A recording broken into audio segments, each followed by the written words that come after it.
entrons dans la dernière paracha du livre de Devarim. On a commencé déjà la semaine dernière à rentrer dedans, parachat Vayechi. Et lorsqu'on rentre dans cette paracha, eh bien, la première chose qui nous frappe, c'est donc la mort d'Israël pour laisser la place à Yaakov. Comme on a dit la semaine dernière, Vayechi Yaakov be'eretz Mitzrayim. Et donc, puisque Vayechi Yaakov, le premier verset de la paracha, et Jacob vécu en Égypte, eh bien, ça nous amène directement à Vayikrevu Yemei Israël Lamut. Si c'est Jacob, la partie exilique du peuple juif qui domine, eh bien, Israël, Karov Lamut. Alors, il n'est pas mort pour de vrai, mais il tombe dans ce qu'on a appelé un espèce de coma national énorme. Et on se rendra compte que finalement, la première et seule véritable demande de Yaakov à son fils Yosef, c'est ne m'enterre pas en Égypte. Lamalo, Mara, il dit surtout Al tigbereni bemitzrayim. Alors certes, il va nous dire Veshachafti mavotai, unsatani mimitzrayim vekivratani bekvuratam vayomar anochi ase kidvarecha. Enterre-moi avec mes pères. Alors il y a deux dimensions. Il y a je veux pas être enterré en Égypte et je veux être enterré à Hebron, à Marat Marpella. Parce que le fait qu'ils disent ne m'enterre pas en Égypte, peut-être qu'il peut l'enterrer à New York. Non, non seulement on m'enterre pas en Égypte, mais en plus, je veux être enterré avec Yitzhak et Abraham. Et donc, il faut analyser ces deux réalités. Pourquoi est-ce qu'il ne veut pas être enterré en Égypte? Eh bien, la première raison, on va le voir dans Rashi.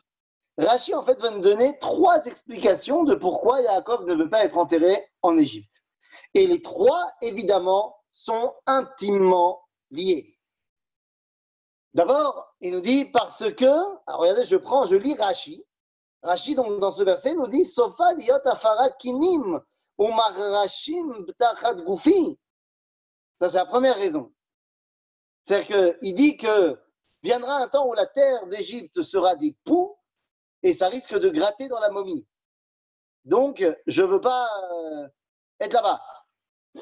Un petit peu bizarre cette histoire, même s'il est évident qu'on comprend que cela fait référence à Makat Kinim, à la plaie des poux, des fameuses 10 plaies. Il va juste falloir essayer de comprendre quel est le rapport. En quoi Yaakov il a peur de cette plaie-là d'Afka. Ensuite, il dit une autre explication en Rashi qui dit She'en mete chutza la'aretz chaim ella betzar gilgul mechilot. C'est-à-dire que les morts de chutza la'aretz ne sont pas en paix, puisqu'ils ne vivent que betzar gilgule mechilot. C'est-à-dire qu'ils ne rêvent que d'une chose, c'est de pouvoir, eh bien, finalement ne plus être dans cet endroit-là. Et donc, il veut être en plénitude. Et la troisième chose, c'est Veshelo ya'asuni avodat zara. Que les Égyptiens ne fassent pas de moi une idolâtrie. Et là, il va falloir essayer de comprendre de quoi il s'agit. Quoi? Il y a un risque que les Égyptiens fassent de lui une idolâtrie? Quoi? Vous êtes en train de me dire qu'il y a peut-être un risque que des goïms prennent un juif mort et en fassent une divinité?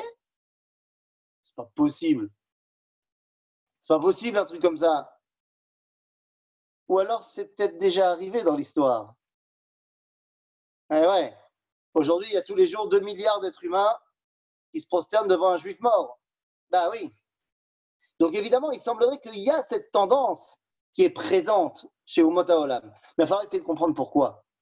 Eh bien, c'est à cause de ce qu'il dit par rapport au Kinim. Vous savez, quand Yaakov, eh bien, on arrive à la plaie des Kinim, les mages égyptiens qui ont réussi à faire la plaie du sang et la plaie des grenouilles n'arrivent pas à faire la plaie de Kinim. Et ils disent eux-mêmes, Etzba Elohim Hi. Ça, c'est le doigt de Dieu. C'est-à-dire qu'on dévoile par la plaie de Kinim le divin par excellence. Et donc ils disent aux Égyptiens, nous on n'arrive pas à faire ça. Yaakov, en Égypte, est celui qui, je vous le rappelle, dans la paracha de Vaïgash, Yaakov est celui qui a béni Pharaon. C'est-à-dire que Pharaon se prenant pour une divinité, Yaakov le bénissant, il devient l'autorité suprême en termes de divin. Et donc, il y a tout à penser qu'effectivement, lorsque le divin va se dévoiler par la plaie des Kinim, eh bien, tout le monde va se dire « Oh, Yaakov, c'est lui, c'est lui !» Donc, il faut se prosterner devant Yaakov. Et donc, pour toutes ces raisons, Yaakov décide de demander à Yosef, surtout ne m'enterre pas en Égypte. Mais, on a dit ne m'enterre pas en Égypte, ça ne veut pas dire enterre-moi à Hebron. Ça ne veut pas dire enterre-moi à Marat Marpella. Il va falloir attendre la suite du verset dans lequel Yaakov dit je veux que tu m'enterres là où sont enterrés mes parents. Abraham, Sarah, Yitzhak, Rivka, Lama. Il y a une rencontre absolument incroyable qui a eu lieu 4 fois entre le Rabbi de Lubavitch et le Rav Shlomo Goren. 4 fois, ils se sont rencontrés. À 4 reprises, le Rav Goren, quand il était grand Rabbin d'Israël, a voyagé pour des raisons officielles en Amérique. Et donc, à chaque fois qu'il est parti là-bas, il a été rendre visite au Rabbi de Lubavitch. Et le Rav Goren raconte dans son livre qu'à chaque fois qu'il est parti là-bas, il lui a redemandé mais pourquoi vous ne venez pas en Israël? Et le Rabbi lui a donné les 3 premières fois où il est venu, à chaque fois une autre réponse de pourquoi il ne vient pas. Et le Rav Goren écrit à chaque fois, je sentais qu'il ne me disait pas la vérité. La 4e fois, la dernière fois où il vient le voir, il lui redemande bon alors, Rabbi, pourquoi tu ne viens pas en Israël? Le Rabbi va lui donner une réponse, et cette fois, le Rav Goren écrit dans son livre là, j'ai su qu'il dit Yadati chez Udiber Emet. J'ai su qu'il disait la vérité. Mais qu'est-ce qu'il lui a dit? Il lui a dit tout simplement parce que ma Torah me vient de mon beau-père, des rabbins Chabad d'avant, et mon beau-père est enterré ici à New York. Donc je puise toute ma force et toute ma Torah dans ce que j'ai reçu de mon beau-père, je reste donc à côté de mon beau-père. On ne va pas débattre sur la réponse du Rabbi, mais on peut comprendre une chose, c'est que être auprès de ceux qui ont mis en place notre identité, eh bien, nous permet de suivre cette identité. C'est pour ça que Yaakov demande à être enterré d'Avka dans le tombeau de ses pères, pour être véritablement le successeur de Abraham et de Yitzhak. Et donc Yosef va lui dire En ba'aya anochi e'aseh kidvarecha. Vayomer ishava li, vaishava lo, vaishtachu Israël à Rosh Hamita. Shnia, 2 secondes. Pourquoi il lui a demandé de lui prêter serment? Ça ne suffit pas quand ton fils il te dit ok papa je le fais. Pourquoi est-ce qu'il a besoin en plus de le faire prêter serment? Mes amis, ce n'est pas Yosef qui décide. On a tendance à l'oublier, mais Yosef n'est pas le patron en Égypte. Yosef est soumis au bon vouloir de Pharaon. Et donc Yaakov le sait, ça fait 17 ans qu'il est là. Donc Yaakov le sait et lui dit jure-le. Comme ça, je sais que ça sera difficile pour Pharaon de te laisser, mais tu feras tout ce qu'il faut parce que tu l'as juré. Et à ce moment-là, Vaishavalo, Vaishtachu Israël al Rosh Hamita. Et là, Rachid dit quelque chose de très bizarre. Made Vaishtachu Israël, ta'alla ba'idna sagid lei. C'est de l'araméen, évidemment, qui veut dire le renard à son moment est le patron. Qu'est-ce que ça veut dire? Normalement, le chef des animaux, c'est le lion. Mais des fois, quand le lion il est en vacances, eh ben, le renard, peut-être qu'il a son moment. En d'autres termes, Mazé ta'ala beidna sagidlei nous dit Rashi encore une fois que Vaishtachu Israël al Rosh Hamita letzad Shrina. הפך עצמו לצד שכינה. מכאן אמרו שהשכינה למעלה מראשותיו של חולה, דבר אחר, על ראש המיטה, על שהייתה מיטתו שלמה ולא ברשע וכולי. Il s'est prosterné devant la Shrina. Devant qui? Devant Yosef. Parce que Yosef est à ce moment-là celui par qui passe le dévoilement divin. מה זאת אומרת? ויקרא לבנו ליוסף. Vous vous rappelez?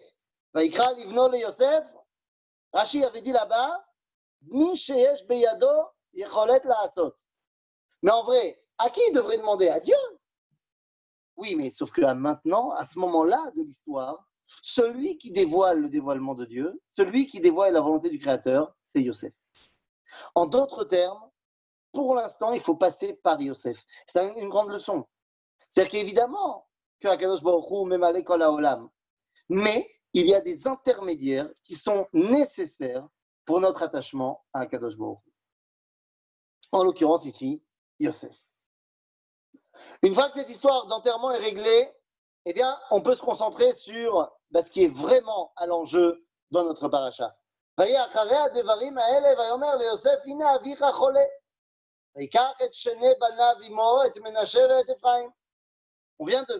bien plus tard, on a dit à Yosef, ton père est malade. Le chidouche, c'est que c'est la première fois qu'on parle de choli dans le Tanakh. De là, certains commentateurs ont voulu dire que c'est la première fois que quelqu'un a été malade bichlal, que l'idée même de la maladie n'existait pas avant cela. Choliot, faut voir, au niveau historique, est-ce que c'est nachon, c'est le nachon, le yodéa, mais une chose est sûre, c'est la première fois où c'est important dans l'histoire de savoir que Yaakov est malade. Car le malade, c'est quelqu'un qui a le temps de se préparer à quitter ce monde. Yaakov comprend que maintenant, son rôle d'acteur est terminé. Il va falloir qu'il remplisse un dernier rôle avant de quitter l'avant-scène de l'histoire, c'est de donner ses dernières directives.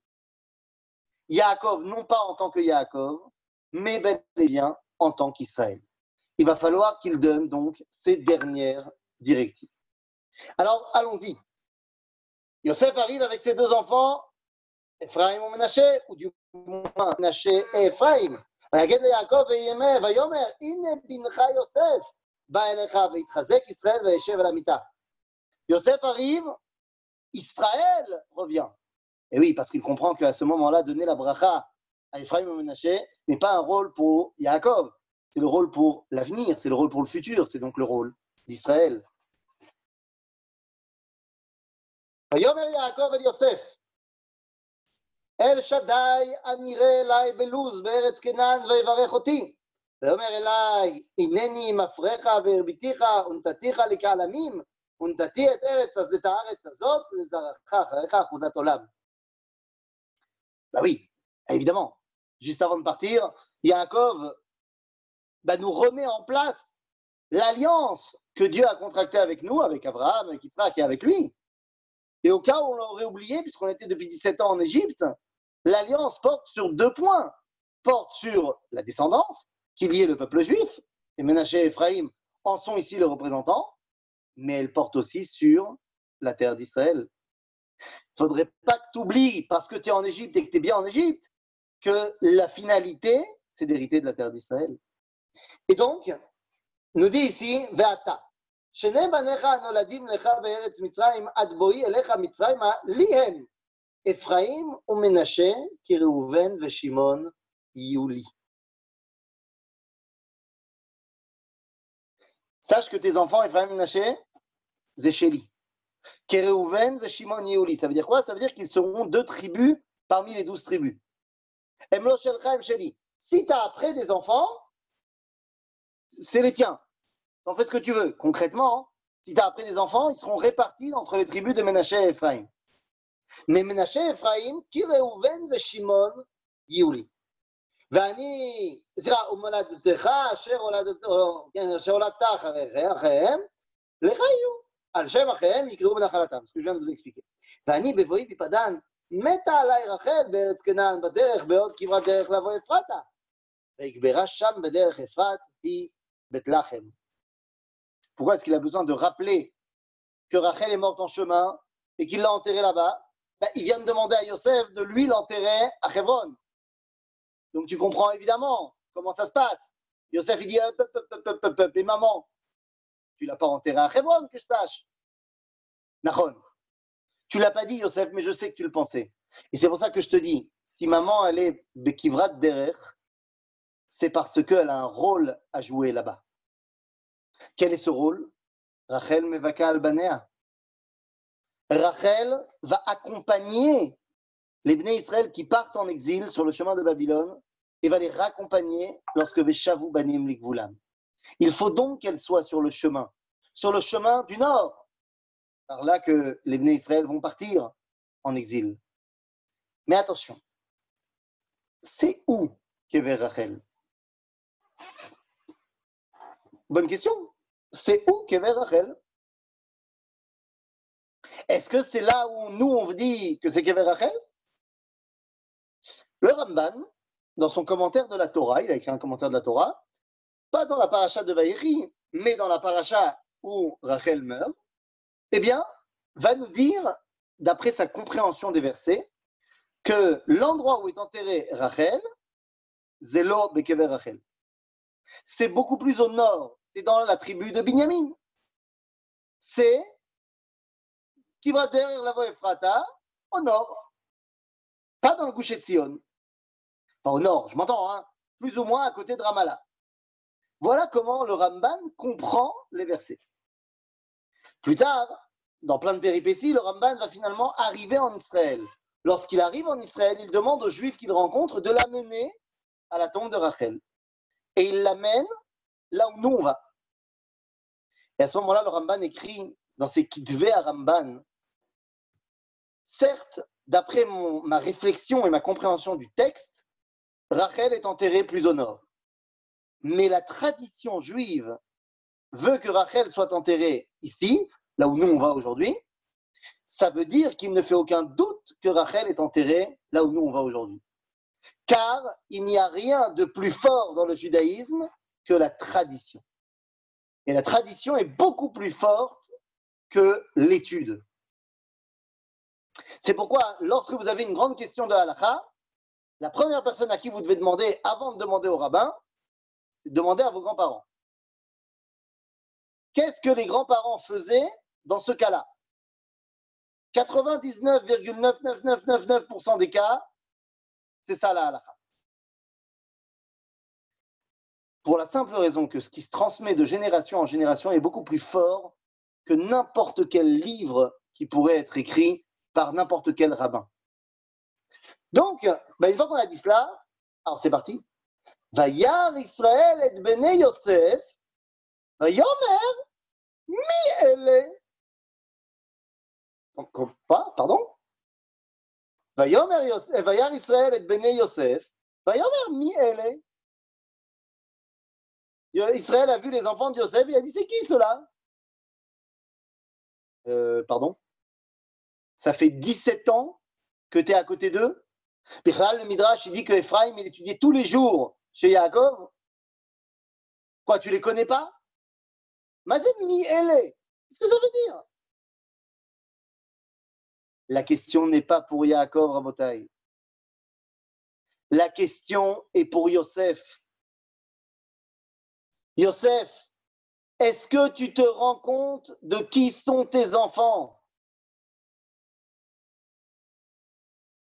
Évidemment que je pourrais citer ici le roi lion, dans cette fameuse scène où Mufasa dit à son fils dans les étoiles, tu m'as oublié en oubliant qui tu étais. Mais en fait, c'est de cela qu'on parle. Yaakov est en train de demander à Yosef, est-ce que tu sais qui sont tes enfants? Et Yosef répond, Vayomer Yosef el aviv, banayhem, asher natani Elohim bazeh. Vayomar, kachemna elai va'avarechem. Ça va. Tu te rappelles que ces enfants, c'est Elohim qui te les a donnés. Tu te rappelles que ces enfants sont là pour dévoiler Akadosh Baruch Hu. Tu te rappelles qu'ils font partie d'une grande identité. Alors, Zebeseder, amène-les-moi que je puisse les bénir. Que je puisse en fait les faire rentrer dans l'identité d'Israël. והנה ישראל כבדו מזוקן ולא יוכל לראות, ויגש אותם אליו, וישק להם ויחבק להם. Eh oui, Yitzhak, Yaakov, même combat. Il est vieux, il n'arrive plus bien à voir, mais c'est une mise en scène, c'est un subterfuge, parce qu'encore une fois, comme on avait dit avec Yitzhak à l'époque, c'est pas parce que tu vois pas que tu ne sais pas reconnaître qui est Ephraim et qui est Ménaché. Ils ne sont pas jumeaux, Ephraim et Ménaché. Donc, Makorepo, eh bien, en fait, on est en train de nous dire que la destinée de ces deux enfants est Meurevet.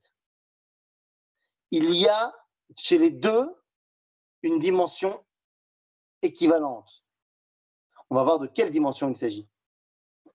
Il nous dit, ויחבק אותה ויאמר ישראל אל יוסף, ראו פניך לא פיללתי, והנה הראה אותי אלוהים גם את זרעך. ויצא יוסף אותם מעם ברכיו, וישתחו לאפיו ארצה. Oui, Yosef et Yaakov comprennent tous les deux qu'il s'agit ici de l'avenir. Ménaché et Ephraïm, dans un premier temps, plus que Yehuda, représente l'idéal de l'avenir. Quel est cet idéal? On va voir tout de suite.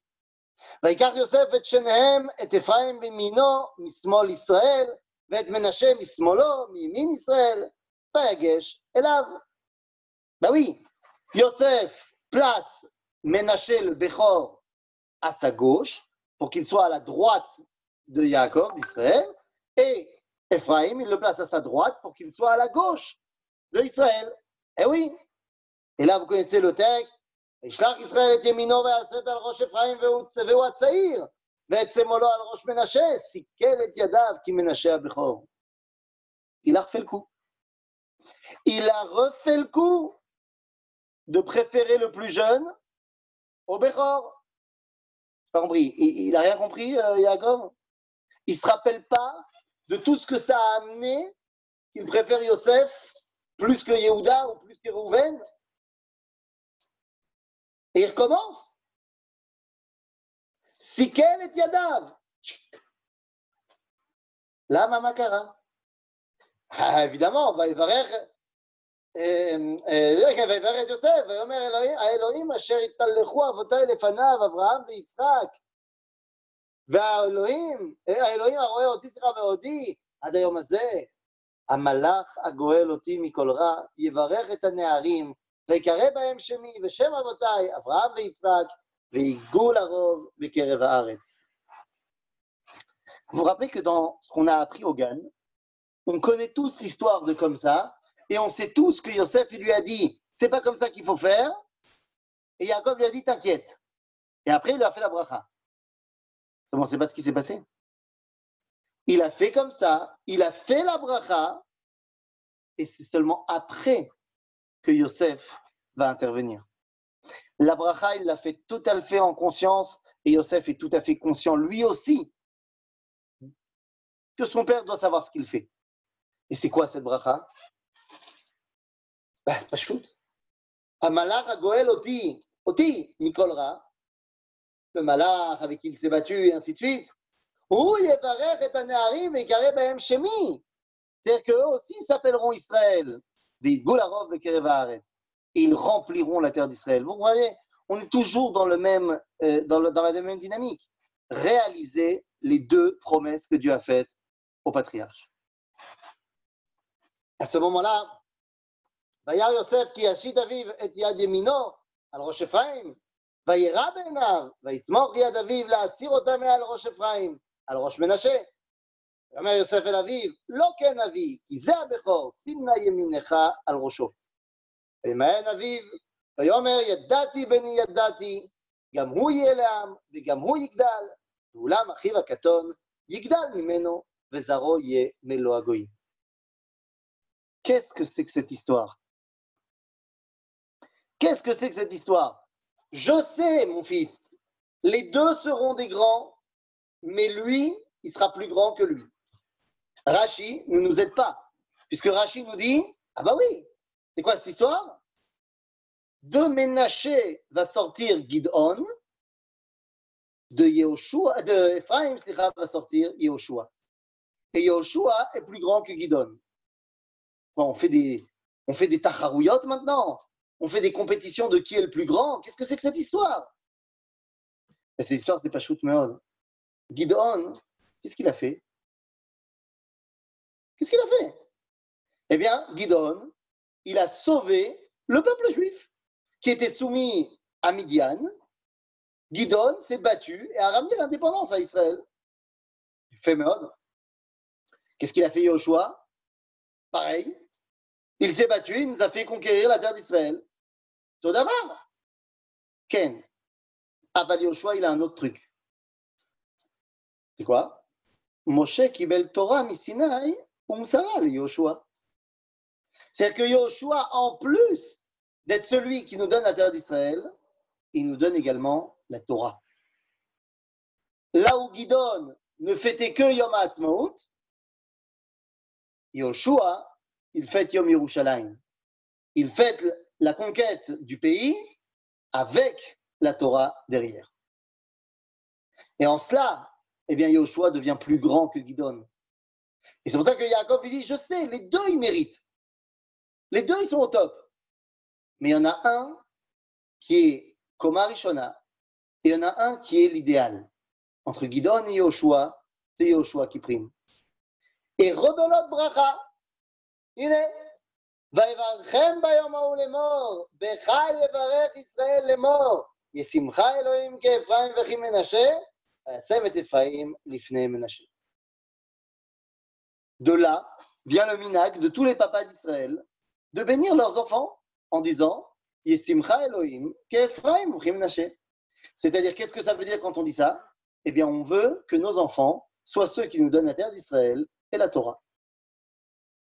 Voilà ce à quoi on parle, ce à quoi on pense, ce à quoi on doit penser lorsqu'on bénit nos enfants le vendredi soir en leur disant Yesimcha Elohim ke'Ephraim u'chimnaché. Je veux que j'ai tous mes espoirs en toi, mon fils, que tu sois celui qui continue à me donner la terre d'Israël et la Torah. Voilà tout le poids que je fais reposer sur les épaules de mon fils lorsque je le bénis. T'inquiète pas, lorsque je bénis mes filles, elles ont un poids qui n'est pas des moindres. Yesimer Elohim ke'Sara, Rivka, Rachel, Léa. Vous devez donner la vie au peuple juif. Pas plus facile. Ça, c'est pas plus facile. Donc, nos mamans sont celles qui nous donnent la vie. Et donc, nos filles prennent cet espoir-là pour l'avenir. Et nos fils doivent continuer ce que nos pères ont commencé, à savoir nous faire rentrer en terre d'Israël et nous y amener la Torah. Ainsi, eh bien, on peut clore ce débat-là. Et là, on nous dit, Iné, Yomer Israël el Yosef, Iné anochi met, vaya Elohim imachem, ve'ashiv etrem el eretz avotechem. Là, c'est clair. Vanochi met. Israël dit, finito la comédie pour moi. Zéo, je vous laisse avec Yaakov. Pendant 210 ans, vous serez avec Yaakov. Mais là, maintenant, Israël, terminus. Et lama, ואני נתתי לך שכם אחד על אחיך, אשר לקחתי מיד האמורי, בחרבי וביקשתי. Alors là, c'est la meilleure. Ça, c'est le pompon, comme on dit chez nous. Venatati lecha, Yosef, Yaakov qui parle. Je te donne à toi Shrem echad alachecha, un territoire en plus de tes frères, Shrem, asher lakarti beyad haemori, becharbi ou bekashti. Mais non, c'est Shimon et Lévi qui ont pris Shrem. Et toi, tu t'y es opposé complètement. C'est quoi cette histoire? Il y a un truc qui est assez étonnant, c'est que quand on regarde le livre de Yehoshua et la conquête de la terre d'Israël, on n'a pas conquis Shrem. Shrem ne rentre pas dans la liste des rois qui ont été conquis. Et pourtant, on retrouve des Bnei Israël à Shrem. On ne nous dit pas qu'on a dû faire la conquête de Shrem. Bizarre. Comment ça se fait qu'on n'a pas fait la conquête de Shrem? Bien, pour une raison très simple. Il n'y avait pas besoin. Parce que pendant toute la période où Am Israël était en Égypte, Shrem appartenait toujours au Bnei Israël. En la personne de qui? Eh bien, en la personne tout simplement de Ménaché et Ephraim, qui ont conquis la ville. N'oubliez pas que Ménaché et Ephraim sont les fils de Yosef. Ils sont les fils de Yosef, qui est lui-même le vice-roi d'Égypte. Ils sont des gens extrêmement haut placés en Égypte. Et nous dit Razal qu'ils vont devenir des chefs de guerre. Ils ont été conquérir des territoires. Ces territoires, on va les retrouver beaucoup plus tard, lorsque sera donné Shrem à Yair ben Ménaché, qui avait conquis cette zone quand ils étaient encore en Égypte. En d'autres termes, Yaakov, il dit à Yosef, je sais très bien que maintenant, ça appartient à la famille et ça t'appartient à toi. Rien à voir avec ce qu'on fait Shimon et Lévi. C'est tes enfants qui ont conquis Shrem et donc Shrem t'appartient. C'est-à-dire de mes descendants. Maintenant qu'on a réglé le problème, non, pas le problème, on a réglé l'histoire, Yosef, eh bien, il ne nous reste plus, en fait, que d'aborder le chapitre même tête. Et là, attention, les amis. Et là, je dis attention. Pourquoi je dis attention? Parce que le chapitre même tête, eh bien, c'est l'avant-dernier. L'avant-dernier chapitre du livre de Bereshit.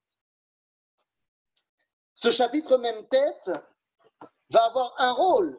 Vous le connaissez, ce rôle, ça va être de faire les brachot à tous les Bnei Israël. Et le dernier chapitre, chapitre Nun, aura pour rôle, eh bien, tout simplement comme on dit, de voir la fin de cette identité d'Israël une fois que Yosef s'en va. En d'autres termes, ces deux derniers chapitres sont l'avenir et le présent. L'avenir, pour ce qui est des brachot, de ce qui va arriver au Bnei Israël, et la fin du livre de Bereshit est dans un présent tellement oppressant, parce qu'il a l'impression d'être fermé. C'est pour ça qu'on a mis le chapitre même tête avant le Nun. Qu'il y ait d'abord l'espoir de l'avenir avant le confinement, si je puis dire, du passé. Vous m'avez compris? Il nous reste donc 2 cours pour terminer le livre de Bereshit.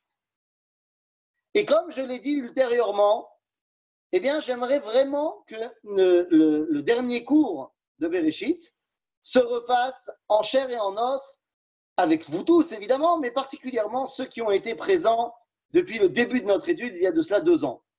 Donc, on avait dit qu'on ferait des cours qui étaient plus courts, pas des cours de 50 minutes, mais des cours un peu plus courts, histoire qu'on ne termine pas tout en une fois.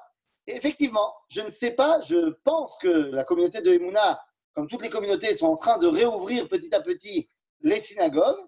Et donc, bien, j'imagine que la semaine prochaine, on sera encore par Zoom, mais je suis kouli tikva, kouli espoir, que la semaine d'après, qui sera après Shavuot, eh bien, on puisse enfin revenir dans les murs de la synagogue pour faire notre dernier cours du livre de Bereshit et terminer ensemble. Quoi qu'il arrive, même si finalement, eh bien, on décide que, Emouna décide que ce n'est pas encore le moment de rentrer dans la synagogue, eh bien, le dernier cours de Bereshit, je ne le ferai pas par Zoom. C'est-à-dire que soit dans 2 semaines, on se revoit en live, je vous rassure, ça sera aussi filmé pour ceux qui ne peuvent pas venir, mais soit on peut le faire en live avec